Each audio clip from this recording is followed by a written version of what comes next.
I'm Andrea Isabel Lucas, founder of Bar and Soul and author of Own It All.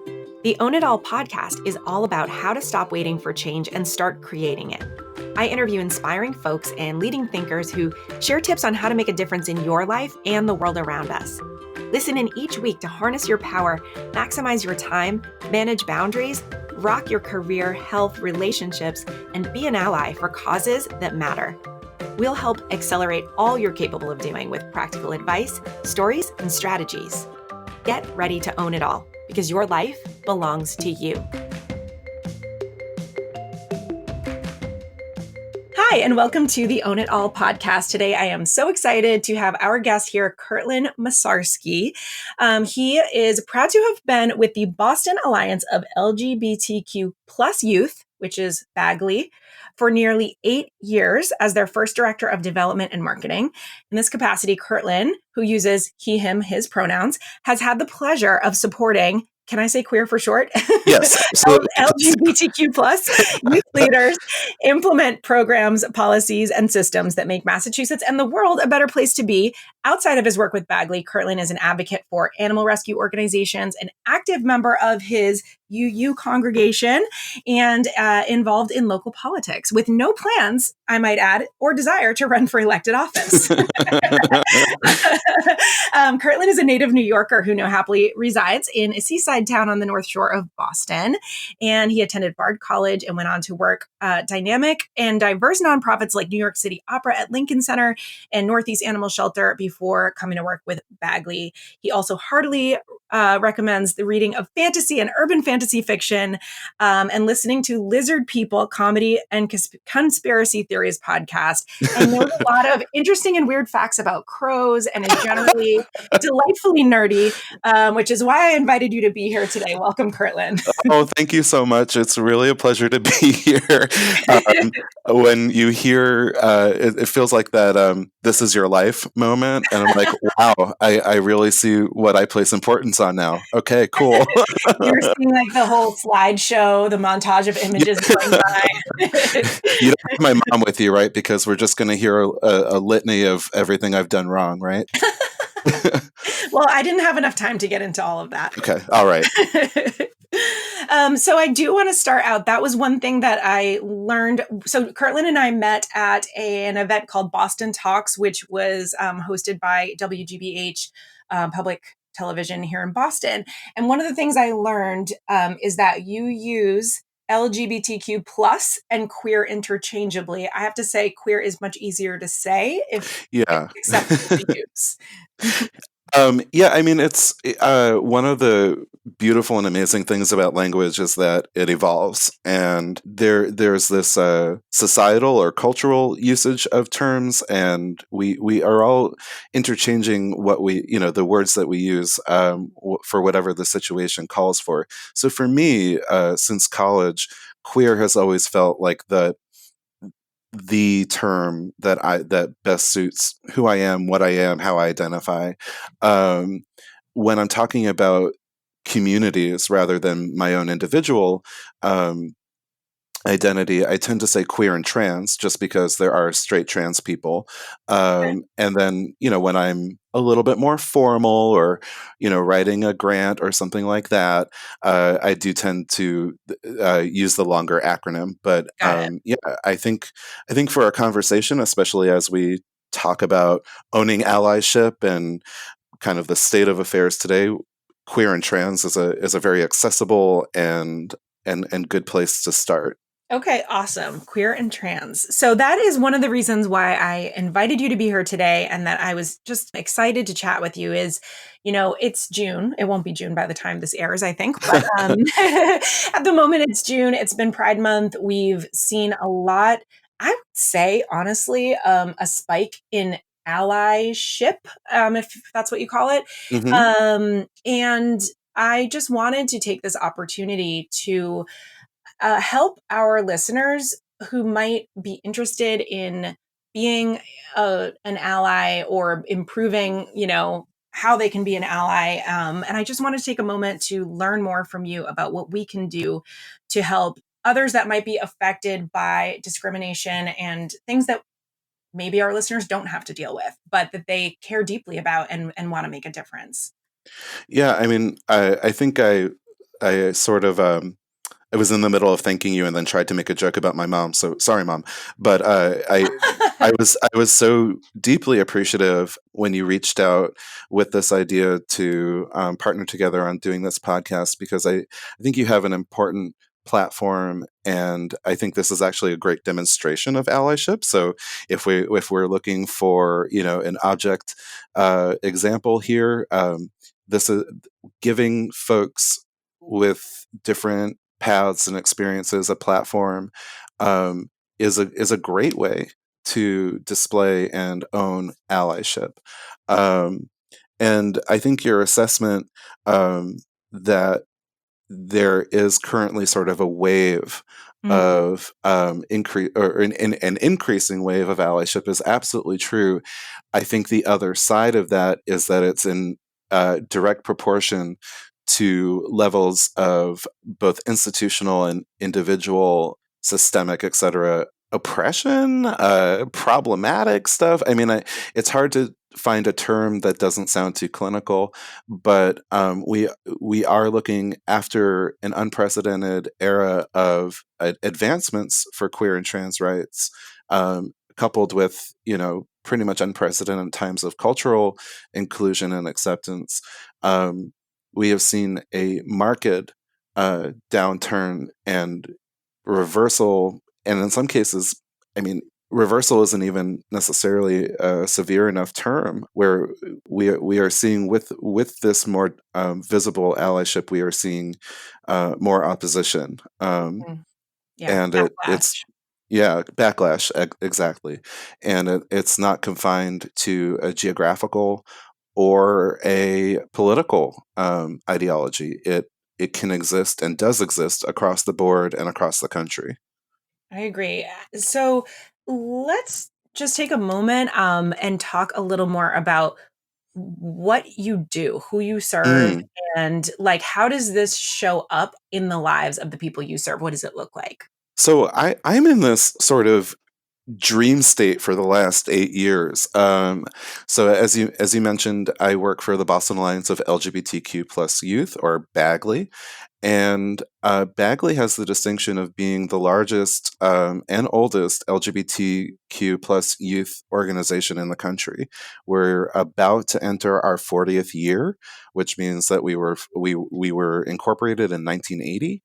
And I think what makes the organization really different and special is that we have incorporated from the beginning a youth-led, adult-supported model.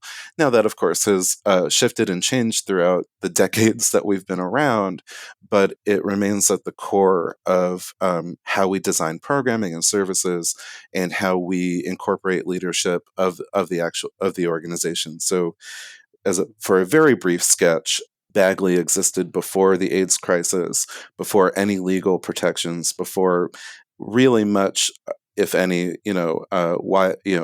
broadly supported social acceptance existed. And from the moment of its inception, youth have been integral to the planning and implementation of programming and services. Now, in 1980, the programming and services was basically meeting once a month in a church basement, um, just to make sure you could look around and see a room full of folks who weren't going to try to physically or emotionally harm you. Mhm. Um, that thankfully has, well, let me backtrack a little bit. We still offer social support because people still do find themselves in that situation, needing that, what we call a safe and a brave space, because it's not just about safety, it's also about digging deep and finding and being supported in your own bravery. But we now have grown from that meeting in a small church basement to over a 5,000 square foot community center for LGBTQ plus youth right in downtown Boston. So through a lot of perseverance and a lot of ups and downs, this organization now is able to provide that safe and brave space, social support groups, We have a completely free health clinic. We offer completely free mental and behavioral health therapy sessions. We have every Wednesday night is Bagley event night. We do cooking classes. We do field trips. And at the core of all of this still is our belief in youth leadership and youth leadership development, which means that we have an elected youth leadership committee. The co-chairs of that youth leadership committee are always instituted as voting members of our board of directors. And we take our cues. In fact, as adults, we act as allies to queer and trans youth. Awesome. So all of this, is this all funded through like fundraising and donations? Yeah, so we have multiple layers of funding. In the early years of supporting queer and trans communities, the only institutional funding was really via HIV and AIDS prevention. So we do still work very closely with the Massachusetts Department of Public Health. Cool. We also work closely with the Boston Public Health Commission. Mhm. But we've expanded the scope, and so it's not just focused on HIV and AIDS prevention and education, although that remains very important. But yes, we have funding from foundations, and we have corporate funding.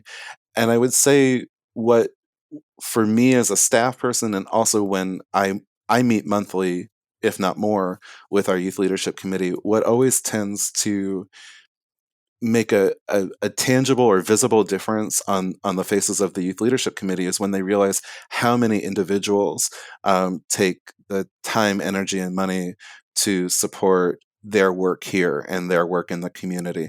You can never underestimate the power of caring and putting your money where your mouth is. And a lot of these young people have been told in so many different ways and so many different times that their effort is minimal because of their age, or that they can't do something because of their gender expression or identity, that when they realize that there are literally hundreds, if not thousands, of people who are willing to take a little money out of their paycheck to support their work, or support a cooking class, or to support their getting therapy, or to support their testifying at the state house, that makes a real difference to them. Mm. Mm.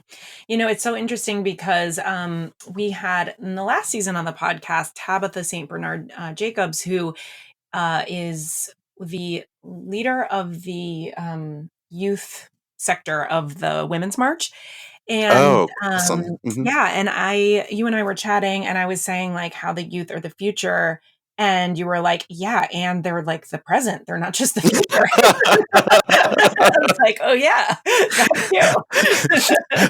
I can be a little sassy about that. They're actually here right now doing cool stuff. They're not just like an idea for later. Yeah, it's that eternal tension of balancing, or of us recognizing that different levels of skill in different areas come with the enthusiasm and energy that many young people have, Mhm, and that always in a perfect world is balanced by experience and wisdom, that some people who are older achieve. Now, mhm, there's no magic formula. Different people possess different qualities and different measures, and thank goodness for that. But yeah, I think the idea, when I'm talking to donors and when I'm talking to our adult supporters, and they're like, yeah, we want to support the kids of the leaders for tomorrow. I'm like, yeah, I agree. We definitely want to support the leaders of tomorrow, and also they're already leading. mhm, They, as I mentioned earlier, they're testifying at the state house. They are organizing protests. They are innovating with the technology that, you know, I I just turned 37, and so I'm in that weird, what they call a senial, micro generation, and I consider myself relatively fluent with technology, mhm, but my my grasp of technology will never approach the majority of people who were born, in 2000 or later, and they are mobilizing themselves, and they are taking care of themselves, and they are mobilizing armies to change the world. And yeah, to make it's always an important practice and exercise for me to never devalue that, because I mean, frankly, they're doing things that, someone my age, which isn't all that much older than them, frankly didn't know was even going to be a possibility back in 1998, 1999. So yeah, I do like to make that point, because I think it helps kind of shape people's idea of, not only the work that needs to happen, but what is happening now, and how they can support and get involved in that work. So do I call them kids? The kids that you're working with, are they kids for the most part, or We don't young normally. people? What is the Yeah, correct young? yeah, youth or young people, Okay. youth leadership. I mean, it's one of those funny semantics things where, referring to them as kids isn't wrong. Like Right. it's certainly not an insult, but it does play into sort of that linguistic I adultism agree. that we can very accidentally find ourselves participating in. I totally agree. Kids makes them sound, a little more ignorable, I guess, or, like, less taken seriously. So the youth that you are The working youth. with, um, so, like, they're doing amazing things, and they are out there, being leaders, and at the same time, the youth that you serve are dealing with struggles, right? They are Mm. receiving services that are really important for their physical and mental health. What are some examples of, like, real life situations that the youth that you work with are facing, and that you are, there to help assist them with? Oh boy. Well, I don't want to make this a a depressing I know podcast. you don't. I mean, everything that we read about is true. The fact that over 40% of transgender or non-binary identified young people attempt suicide in their lifetime, and the majority of those attempts do happen when they're aged between 10 and 24. I mean, the fact that we're tracking the attempts of suicide of 10-year-olds is, well, I guess it makes me speechless. So we do frequently have to meet folks where they are, which can include people who are experiencing suicidal thoughts or ideologies. And we also see a lot of young people who are currently homeless and living in shelters, which brings with its, has a whole other level of both physical and emotional concerns that they have to get through just to make it through their day. It's one of the reasons that we expanded our hours. Basically, we're all hands on deck here. So once the first person, which is usually our director of operations, opens up at around 8:30, we're pretty much open for any young person who needs to be here. So and on an individual level, it's both inspirational and upsetting how matter of fact I hear, especially members of our youth leadership committee talk about their daily experiences. As if knowing that your friend just attempted to harm themselves is a matter of course and just part of your day. Mm. I'm not saying that they're not callous, they're not immune to it, but the incredible amount of resiliency to be able to make it to a meeting, to be able to make it out of bed, to be able to make it to the community center, makes me wonder how many other steps they have to go through to do things that are even more difficult, such as trying to negotiate with a medical care provider who refuses to use your name, you know, trying to work with, family services if you're a trans man who's gotten pregnant and no one understands that a trans guy can be pregnant. Last night on on the debate, we had uh, a presidential candidate who did his level best to be out there and be an ally to the trans community, and yet really, really misspoke. Mm. Yeah, so when your very identity seems to be in question and confusing for the majority of people around you, that really wears on you. And these are the kinds of stories that I hear on nearly a daily basis. Mhm. Um, But that is not where most of these stories end, thankfully. Right. Most of these stories, especially if someone's involved in a place like Bagley that is consistently, providing both peer and adult support, they do make it to these meetings, and then they do end up on planning committees, and they do end up getting degrees or working in a trade. They do end up getting their own apartments. They do end up holding a job, and whatever steps we have to take to get them there, we I'm not sure if I'm supposed to say this, but we kind of run an unofficial bank. Mm. When young people are trying to save up because they've been kicked out of their homes and they need to get out of the shelter, they're trying to save up some money. There are times where they work out a situation with staff people here where we keep a ledger of how much money they've made Mm-hmm. and help budget with them, and we keep money aside for them until they're ready to make that first last month deposit. And that's never something you're going to see in a program brochure, Right. but as a real world, tangible way that we are helping people get to that baseline of safety and security so that all of the other potential and all of the other power that they have can kind of be unleashed on the world. And when we see that happen, that's a really good day. Absolutely. And, what's coming to mind for me is like we've been talking about, you've had a super busy month with Pride, and you said you've had an unprecedented number of partnerships, fundraisers, and events, which is awesome. And, if everything was, ideal, we wouldn't have the need for the services that you guys are providing, right? We wouldn't even need to have Pride if everybody was getting equal treatment in Mhm. society. And so, there's that balance, and it can be a tricky one of being bothered and being hopeful and not despairing and doing good work and feeling like you can make a difference and not just giving up. Oh, absolutely. Yeah, we had nearly 50 events, fundraisers, partnerships in the month of June, which again, harking back to that moment where the youth realized that people really care, is amazing, and the very real, financial and material support that these kind of partnerships bring to us is also those are also very essential.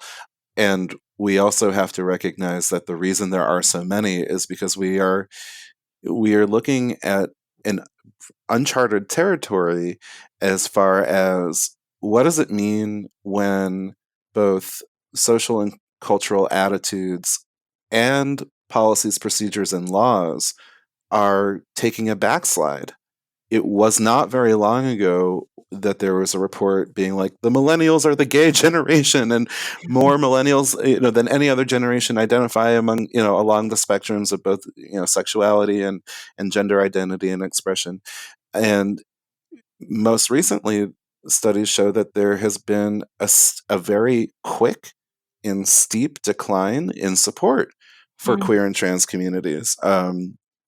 And so, much like so much of what we hear in the news and our social media, etc., it can be hard to know how firm the ground we're standing on is. And I think for communities that have, sometimes by pluck alone, survived, um, you're going to find that the assumption is that no, the ground is not firm. mm, mm, mm, And we will proactively create spaces, communities, allies that help us believe that we won't be sucked under, that we're not actually standing on quicksand. mm. And I think Massachusetts is almost a perfect. I don't know if most of your listeners are in Massachusetts, but we're recording from Massachusetts, and Bagley is of course located right here in Massachusetts. You know, I would say the commonly accepted perception is that we're living in a state with some of the best political and legal protections in the country, and that following that, most likely social and cultural attitudes would be in our favor, would be supportive, would be inclusive. And I don't want to pretend like that isn't largely or much of the time true. I do think, as far as a legal infrastructure, Massachusetts is a pretty solid place to be. And it is also true that this past November, we had a public referendum on people's very identities, on people's very, on their civil rights, which we know historically not always a great idea to have the public vote on civil rights of people that they don't necessarily know or understand. Right. And so, on one hand, did we have a resounding, success at the ballot box? Absolutely. I mean, but even a resounding victory, there's some level of debasement by having to beg people to recognize your humanity. Absolutely. And if you're not familiar, this was the trans bathroom debate that found its way onto a voting ballot very recently. Yeah. So this was the ballot it was November 2018, and this was in response to trans equal rights bills that were split in half in the state legislature, largely because of the marketing from the opposition side, calling this a bathroom bill, and really kind of embarking on a campaign of fear mongering Mm.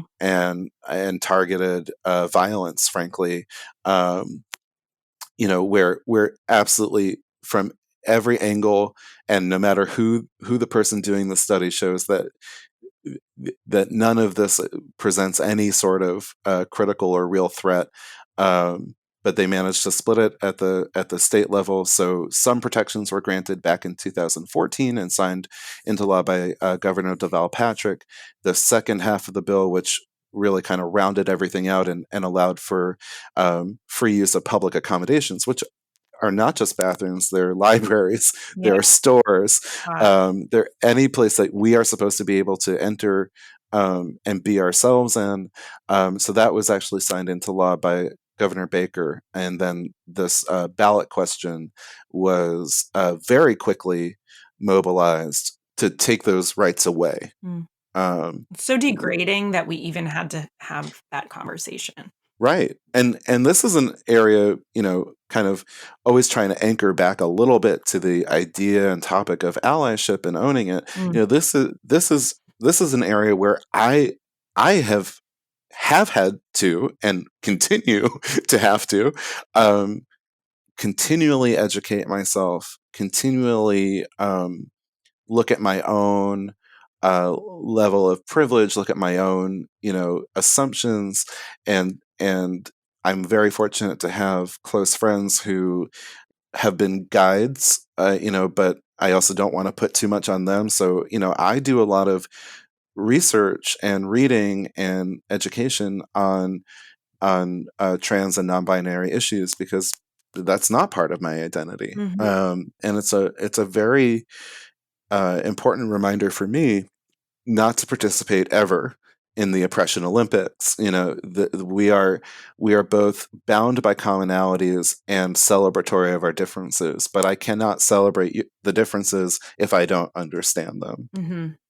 Right. or if I'm not listening to you. Absolutely. And going back to the idea of allyship and, micro steps, right? Like little bare minimum things that we can start to do to be an ally. Part of that is just making the effort to try to understand the people that we might not understand their experience. Yeah, I don't think we actually had a chance to talk about this, but I was very impacted by your model of the bare minimum. I happened to hear it when we were at the Boston Talks event at a time where I really needed to hear that. Oh, wow. And so this is one of those moments where the universe just kind of instead of that kick in the butt, it's like, okay, maybe you need a pat on the head, maybe you need Oh, a hug, um, aw. Yay. and I'm so happy. and it's been something I've been able to apply, thinking about it and apply it to different areas of my life, and I think it is absolutely applicable here, and never as an excuse not to do something never as an excuse not to do your best at something, but as a reminder that every day that bare minimum shifts. Because if you do the bare minimum today, then tomorrow that looks different. And please feel free to correct me if I am interpreting this incorrectly, but I think that was something that I have thought about after listening to you speak. So happy to hear that. And yeah, I think you're absolutely right. So the idea with the bare minimum is like especially type A people like myself, hold ourselves to a very high standard. And I think our listeners will know just from hearing you talk for, this half an hour or so, you're hard on yourself. Like you hold yourself to a very high standard as well. And people like us want to be amazing, and want to do good things. And, especially, for women, there's all this pressure to look a certain way, and be, there's all this mothering pressure or, career pressure. And there's just so much pressure on all of us to be freaking amazing in so many different areas. We're all supposed to have like abs, like I don't even know. But we're supposed to be paleo, but we're also supposed to be vegan. Like I'm not even. And so like why can't we have it all? Right? Like, why can't we just be perfect already? What is the actual problem? I don't understand. So like, the idea behind the bare minimum is, okay, we've got all these like buckets in our lives where it's like family, appearance, exercise, like self-care, all these boxes we're trying to check. And so it's like, all right, what is the least acceptable amount that you will be okay with for yourself in that area? It's like, all right, I'm probably not going to CrossFit 5 days a week. So what if I said I will go to like yoga or take a walk twice a week? That is a, pretty bare minimum, but for some people it might be too much. Maybe it's like, I'm going to take a walk around the block once a day. I'm going to leave the house because I'm depressed. I'm going to make sure I put my shoes on and go outside every single day. Like, so a bare minimum is meant to be 100% attainable and actually like give you a feeling of like, I can let my shoulders drop. I checked the box. I can move on and continue living my life. And when you've got that mastered, maybe you do reevaluate your bare minimum. And maybe it's like, you know what? I can make it to a yoga class a couple times a week. I can, I don't know, jog a mile a day or whatever, but you're actually opening something up for me. And I'm like getting super excited right now because like, I don't have a bare minimum on my like activism and like allyship and like advocacy front. And I think it would help me a lot because I'm seeing now in this conversation that I think I have guilt about not doing enough. And if you don't mind just stepping into a minefield with me for a second, can we talk about social media? Because like, for example, thinking about bare minimums, right? Like I have certain local politicians that I donate to. I have certain activists who are prominent, who I am obsessed with their work, who I make monthly automated donations. Like that's something that I do. I try to be mindful when I am selecting podcast guests that I am getting a diverse array of perspectives. When we do a photo shoot for the studios, I try to make sure that we are, representing people that look different. However, I absolutely do not think I'm doing enough. And it makes me utterly crazy. And I have so much guilt when I see people posting about like the latest thing. And they're like, oh my God, this thing just happened. We need to be outraged. And I feel like, Jesus, the least I can do is share the goddamn post that they just did. But I have a lot of internal conflict about how much I want to keep circulating news stories because first of all, I feel I have the responsibility to like vet the source and know that if it's true or not. Yes, thank you for that. I don't always have time. Like, I'm just like, oh shit. Like, I don't know. I was just like waiting for my dentist appointment. And I have like 10 minutes and I was screwing around on Instagram and I'm like, holy shit, this sounds really bad. I feel like I should repost it. But then I'm like, I don't even know the facts of this. Like, I don't actually watch the news because it's too depressing.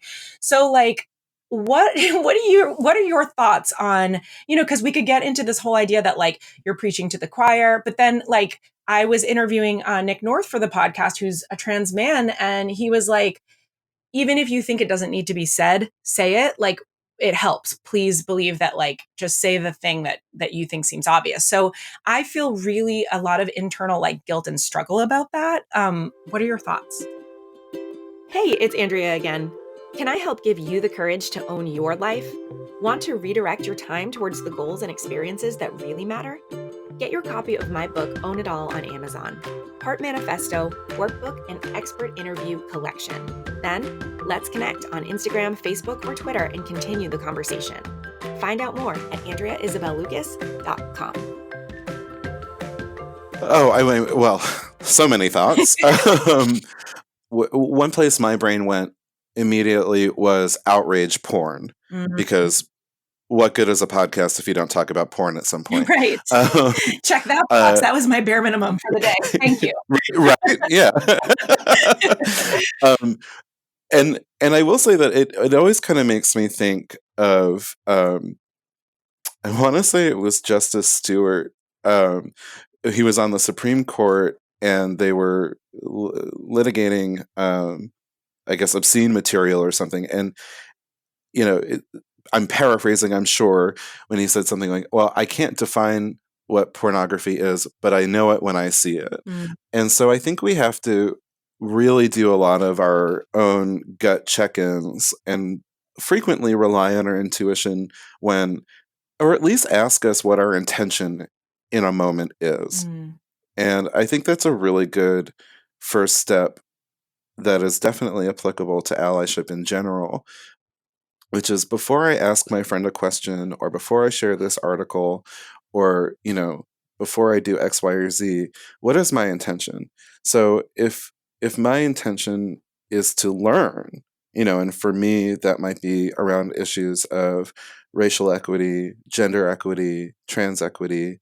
If my intention is to learn something that I don't know or that I have a question on, then the way I can cause the least amount of harm and do myself the most amount of good is to do some research on my own first, you know, and instead of like, you know, it's 11:30 and I had a random thought, so I'm going to text my friend like, hey, so can I ask you something about top surgery? You know, think about, okay, well, why do I want to know the answer to this question? And is it information I can find out on my own? I think it's almost similar to when, you know, if you have the opportunity to travel abroad to, especially to a place where English isn't the first spoken language, you know, the huge difference in attitude between someone who has made an attempt to say something in another language, and you know, it's usually quite clear if you're not a native speaker, but you know, someone who makes that attempt and someone who goes into a restaurant and says, table, do you have a table? You know, there's just like a very important difference. You know, we do expect a lot as humans and community, but also, you know, effort can just, it conveys so many things. It conveys that you thought about this before I was right in front of your face. It conveys that you know, you gave of your own time, and I'm not just here to, you know, kind of be your emotional or statistical guinea pig. You know, so checking in with yourself and figuring out what your own intentions are is a really good bare minimum, you know, to start with as far as being an ally, and as far as this question of like, am I doing enough, and the guilt associated with it, etc. You know, I go back and forth. I mean, I feel like there are so many sound bites and cliches around guilt. I mean, as as the only child of a single Jewish mother, I live on guilt. I don't know any other way. But guilt and regret are two different things, I think. And so sometimes I do think guilt can be a very healthy reminder of, well, am I not doing a thing that I know somewhere inside I could be doing more about, you know, and to the best of our abilities, detaching our ego from that guilt. You know, is my guilt coming from a place of like, well, I've been selling myself short and I really can do more? Or is it this, you know, thing that's been foisted upon us because we have so many expectations to live up to? And I would say that to complement any sort of healthy or productive guilt, you need a very healthy dose of forgiveness, because you're gonna mess up. I don't know about cussing, so I'm trying not to. Free. But you know, okay, you're gonna fuck up. You know, you know? And so am I. I mean, I mean, I can't tell you how many times I've had to stop myself and say, oh shit, I'm sorry. Mm. I used the wrong pronoun. Working in a community where we have a lot of young people who go through who go through name changes, I can't tell you how many times I've been like, oh, hey, oh, wait, I mean, actually, can you just tell Mm. me? So it's that abandoning of ego in that moment and being like, I don't care how dumb I look in this moment. Me feeling dumb or stupid is nothing compared to me taking a moment to recognize someone else's humanity, to recognize someone else's dignity. It's humbling. Mm. Um, and for you're right, for type A people who do not like to think of things as incomplete or unfinished or not perfect, the vulnerability of feeling stupid or foolish is my kryptonite. It Mm. is very, very difficult for me, but um, every time I can overcome that, I know that I've done a little bit better. I've done a little bit more, and both on an individual, being in right relationship with people, I did better today than I did yesterday, and then I will be better prepared tomorrow to do that next level of educating myself, to choosing an organization to support monthly, to showing up to a protest or a rally, or to be called upon, for any sort of policy or legal procedure that I might need to participate in. So it is a recognition of the bare minimum, and it's also, you know the forgiveness that of understanding that these things are incremental, Mm. um and that when someone asks you to do better, um hearing that, not as, hopefully, not that that person is taking time out of their day to judge where you are, but hopefully that that person has shown their humanity to you and is giving you a very intimate glimpse of the bare minimum of what you can do to help them feel like they belong here. They have a right to be on this planet. They have a right to live. Um, I think when we take a moment to reduce it to those terms, we and remembering it's not about us and our feelings, and it's more about recognizing someone else's humanity, that kind of changes the ball game a bit. So when you talk about checking in with your intentions, are you saying like checking in to see if you're being motivated by looking good versus like not wanting to look stupid, or like what, I guess I'm just trying to understand what you mean by like checking on those intentions. Yeah, I mean, I think unfortunately there truly are people who post on Facebook or Instagram or other places, and this, by the way, becomes exponentially more problematic when corporations do Mhm. this. Um, but who say or share or do things that really have nothing to do with allyship, but really making themselves look better. So I think it can be okay to say, like, oh, I don't want to be embarrassed that I don't know a lot about, trans issues or racial equity. So let me educate myself on that. I think that's a fine Yeah. motivating factor if that's what it takes. What I don't think is fine is when it becomes a performance, Uh, when it becomes, oh, all of my friends are outraged about, concentration camps at the border. right. Um, And so, in order to keep up with that outrage, I have to be outraged even more, or about something that they haven't called out yet. I think that's more what I'm talking about as far as, like, what are my intentions? Are my intentions really to learn more because I don't want to feel silly? Fine. And maybe I'm projecting. But, if that's what motivates you, that's an okay place, as long as your intention is to actually become more Mm. educated.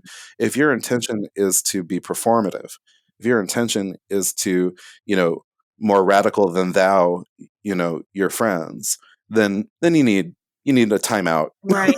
And you need to look at Right. Or yourself. just to like appear woke or whatever. And yeah. Right, right, absolutely. Hashtag Hashtag woke. woke. Like, Yeah. and that's the thing is like, I want to be woke, and like, I, I feel like there's so many issues that are important to me. Like, Mm, one issue that's important to you is animal rights. And like, I'm just going to make myself sound like an asshole, but like, that's just like not an issue that's important to me.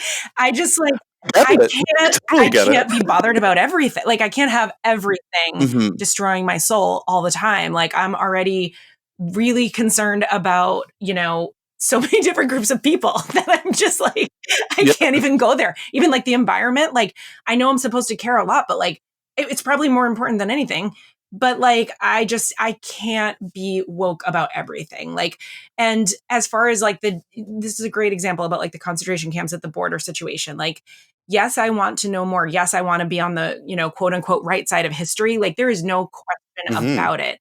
And, I feel like, okay, if we get to a point where we have enough information to like go vote on this, like I will absolutely make sure that I cast the vote that's going to be on the right side of history. But like in the meantime, as it's breaking news, as it's all unfolding, I just feel like, how the hell am I supposed to stay that informed that like I know what to share, what to say, like how to react. So anyway, I'm so glad we had this talk because I'm actually like, God, do I need to set some bare minimums for myself? Because otherwise I'm going to make myself completely crazy.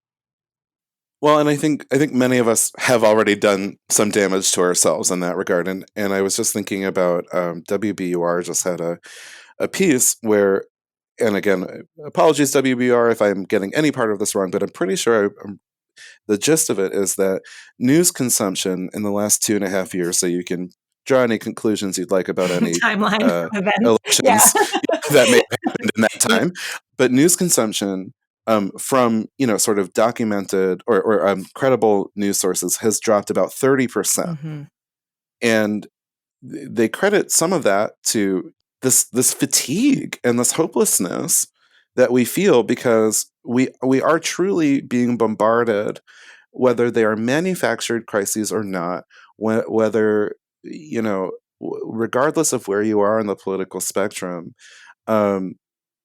there's no question that the amount of work we have to do, or the amount of work that is put in front of us that we're asked and sometimes demanded to care about, is absolutely overwhelming.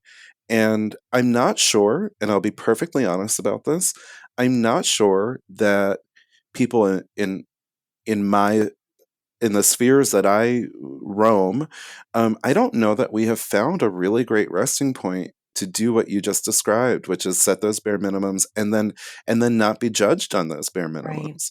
Right. There's a lot of talk about self-care, and then that kind of becomes a contest. It's like, well, who's self-caring the hardest? And it's like, well, is it self-care anymore if I'm doing it because the internet told me to do right. it? So I believe that with all things, we're a work in progress, and that models like you talk about, the bare minimum might be a really good reset point if we can both accept it inwardly for ourselves, and then when we look to other people, accept that they're assuming some best intentions sometimes, that like, okay, maybe I didn't see this person post about X, Y, or Z subject, but I know them, I appreciate them, and I bet that they care. And I bet that they're showing that they care in a way that is meaningful to them.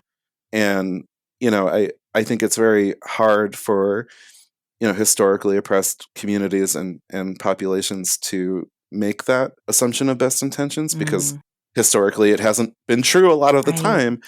But I don't know how else we can get through this with our emotional and physical safety intact. I'm really glad that we veered off in this direction because I didn't know we were going to end up here, but I'm really glad we did.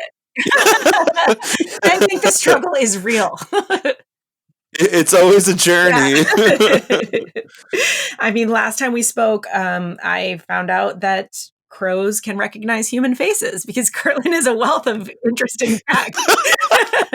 I didn't know that was going to happen. I was talking to my colleague earlier about how if I decide to date again ever, although if you have any listeners who know anyone, please, keep me in mind, how my like dating bio should just be like, whoever you are, you must be able to talk to crows and enjoy talking about the weather because I'm like, gosh, I don't know if something's wrong with me, but I'm like crows, crows, crows, weather. Oh, and Senator Warren. Okay, yeah. So it's like weather, Warren, and crows. But yes, crows can recognize human faces, and they also pass along to their extended families or murders, if you will. That kind of almost like a historical knowledge. So if you were mean to a crow, they're going to tell their babies that you were mean to them, and you could have generations of crows who just hate you. And if you can live with that, then I don't know if we're an ally because well, I think crows are Crow important. ally. Crow, we got to be crow allies. It's hashtag woke, hashtag crow ally. Oh man. And we've done such a good job like staying on topic, and it's killing me because you really are like a wealth of fun facts, and like I Hey.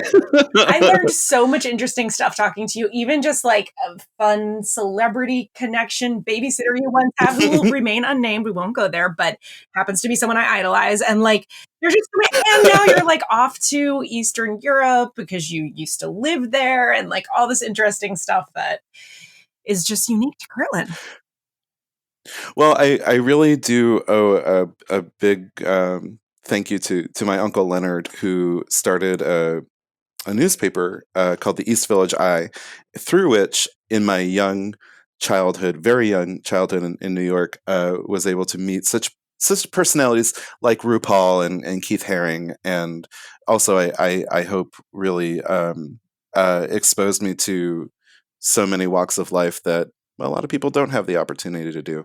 But yeah, and I am off to Eastern Europe, to Hungary and Slovenia in less than 2 weeks. Very excited. My friend Chris and I will be touring, and I'm also really glad that I had the opportunity to share with you in the sort of public forum, that or to hopefully remind you, because I'm sure other people have told you this before, to remind you that both your methodology and your personality really make an impact. And I've been wrestling with this idea of bare minimums, to the point where I have only driven my car 4 times in the last 4 weeks because I set myself a bare minimum of walking more, like you mentioned Yay! earlier. Um, so, I think with the last thought kind of being about allyship, there's no allyship without relationship. And the more we can do to relate with one another, the more we can do to connect with one another, is one of those shining moments of humanity that we can really leverage for a better world. Thank you so, so, so much. You've done such a good job of helping us feel informed and empowered, right? And not getting too mired down in the things that could really kind of feel discouraging, but being able to just step up and do what we can, even if it's just a little bit. I'm so grateful to have had you on the podcast and have had this talk. It's completely my pleasure. Are you kidding me? This was I was incredibly flattered to be asked, and I mean, we just have kind of freewheeling, rollicking conversations. So this was an absolute pleasure for me. Seriously, same. How can everybody continue to stay in touch with you? Well, I'm not super interesting unless you're very much into crows, but I would love for everyone to, if you're listening to this on your commute, or if you're, maybe you're taking your walk of the day for your bare minimum, if you would take out your phone and just find Bagley underscore Inc. That's BAGLY_INC. We are on Facebook, we're on Instagram, we are on Twitter, where I promise we don't talk as much about crows as I do. And we'd love to help, talking about being informed and empowered. We'd love to help do both for you. We'd love for those of your listeners who are inspired to set their bare minimums for allyship. I think following a queer and trans youth organization right here in Massachusetts is a great place to start. And there are lots of opportunities for folks to volunteer and get informed, and just kind of see kind of see what's going on around you, even if it's not your day-to-day experience. Amazing.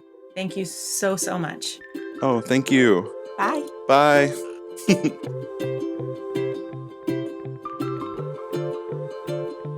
I'm Andrea Isabel Lucas. Thanks for listening to the Own It All podcast, made with love and gratitude from Boston.